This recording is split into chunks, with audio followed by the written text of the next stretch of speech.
दोस्तों, हमारे चैनल में आपका स्वागत है। आपका इंतजार कर रहा है वांग डेफा को आमंत्रित करने के लिए, जो वार्षिक गर्मी की छुट्टियों के दौरान घर पर नहीं रहना चाहता। जंगल में 2.5 घंटे की लंबी पैदल यात्रा के बाद उसे अंततः एक विशाल खुली जगह मिली।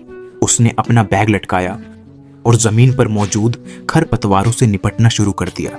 उसे जल्दी से साफ कर दिया गया। वह एक विशाल खुली जगह पर आया और निर्माण के दायरे की योजना बनाई। पलक झपकते ही वह मिट्टी में समा गया। जैसे ही डेफोदा ने एकीकृत मिट्टी का बिस्तर खोदा, उसने यात्रा की सुविधा को ध्यान में रखते हुए आगे की सीढ़ियों की मरम्मत की और उसके बाद सीढ़ियों को पूरा किया। साइड की दीवारों में छेद खोदे गए और फिर ऊपर से नीचे की ओर तब तक खोदा गया जब तक कि धुएं के निकास के लिए एक मार्ग नहीं खुल गया। फिर डेफा ने फायरप्लेस के निर्माण के लिए कच्चे माल के रूप में पास में पत्थर के स्लैब इकट्ठा करना शुरू कर दिया। इसके बाद स्वाभाविक रूप से मिट्टी के सहयोग की आवश्यकता थी। आखिरकार फा को ऐसा लगता है कि केवल पत्थर और मिट्टी का संयोजन ही सही है। सभी तैयारियों के साथ सौभाग्य से डेफा के पास अपने कुशल संचालन के तहत एक निश्चित तकनीकी आधार है। वायुमंडलीय पत्थर की चिमनी पूरी हो गई। हाथ में आरी लेकर जंगल में चला गया।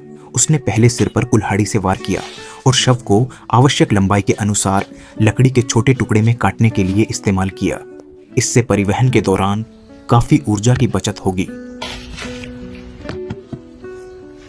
जैसे ही लकड़ियों की छाल छीली गई, डेफा को प्रोटीन से भरपूर कीड़े मिले और उनका स्वाद बहुत अच्छा था। लड़के को तुरंत रात के खाने के बारे में पता चला। उसने कुछ बांस के डंडे इकट्ठा किए और तैयार को बांध दिया। कई मछलियों के लिए एक चौड़ा जाल डालने के सिद्धांत के अनुरूप उन्होंने मछली पकड़ने वाली छड़ों को एक एक करके किनारे पर लगाया।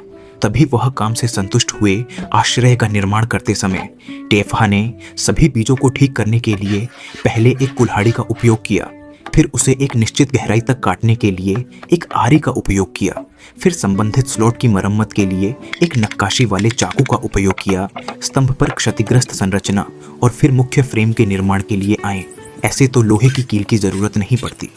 इस परिस्थिति में डेफा ने केवल अपने शानदार बड़ेगिरी कौशल पर भरोसा करके मुख्य फ्रेम का निर्माण पूरा किया और फिर बड़ी मात्रा में लकड़ी का अपहरण करना जारी रखा।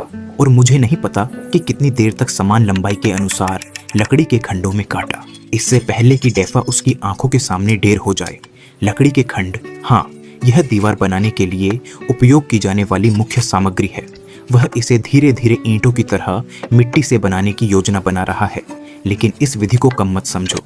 वास्तव में मिट्टी सूखने के बाद यह अभी भी अविनाशी है और थर्मल इंसुलेशन प्रभाव ऐंठ की दीवार की संरचना से भी नगण्य है।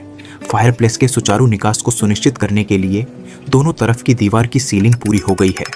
आवश्यकताओं को पूरा करने के लिए छत के एक हिस्से से अधिक ऊंचाई तक चिमनी बनाने के लिए पत्थरों का उपयोग करें। पूरा होने के बाद डेफा ने खिड़की का फ्रेम बनाया और इसे उचित स्थान पर स्थापित किया। ट्रिमिंग पूरी करने के बाद शेष अंतराल को सील करना जारी रखा। केबिन की दीवार छत को सील करने का समय आ गया है, लेकिन इससे पहले डेफा ने पहले कुछ हिस्सों का निर्माण किया और लकड़ी के बोर्डों को पेशेवर रूप से काटने के लिए लॉगिंग आरा ब्लेड स्थापित किया और फिर इसके साथ एक चरम रस्साकशी शुरू की। लॉग जो पहले से तैयार किए गए हैं, यह वही है जिसके बारे में हर कोई उत्सुक है। क्या आपने छत को सील करने के लिए चिकने लकड़ी के बोर्डों का उपयोग करने की प्रतीक्षा की थी? काम भी शुरू हो गया। फिक्सिंग विधि अभी भी लकड़ी की बोल्ट विधि है जो बीम को भेदती है। सेकंड,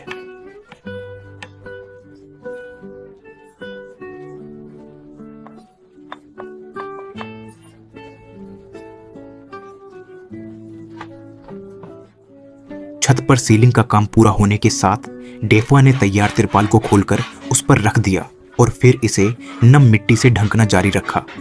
इससे न केवल तिरपाल की प्रभावी सुरक्षा हुई, बल्कि अच्छा थर्मल इंसुलेशन प्रभाव भी पड़ा। दरवाजे के सामने मिट्टी की ढलान को समतल करने और फावड़े से जमीन को दबाने के बाद वह नदी पर जाकर सपाट शवों के तख्तों को इकट्ठा किया और अपने जीवन को और अधिक आरामदायक बनाने के लिए उन्हें वापस ले आया। डेफा ने जड़ लगाने का फैसला किया। जंगली सिरेमिक टाइल्स के साथ मिट्टी का बिस्तर।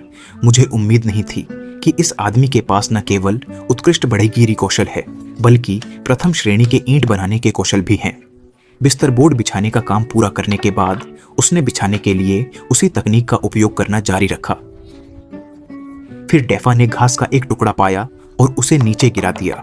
छत पर टर्फ का एक नियमित टुकड़ा बिछाया गया, लेकिन इसने पानी और मिट्टी के कटाव को भी प्रभावी ढंग से रोका।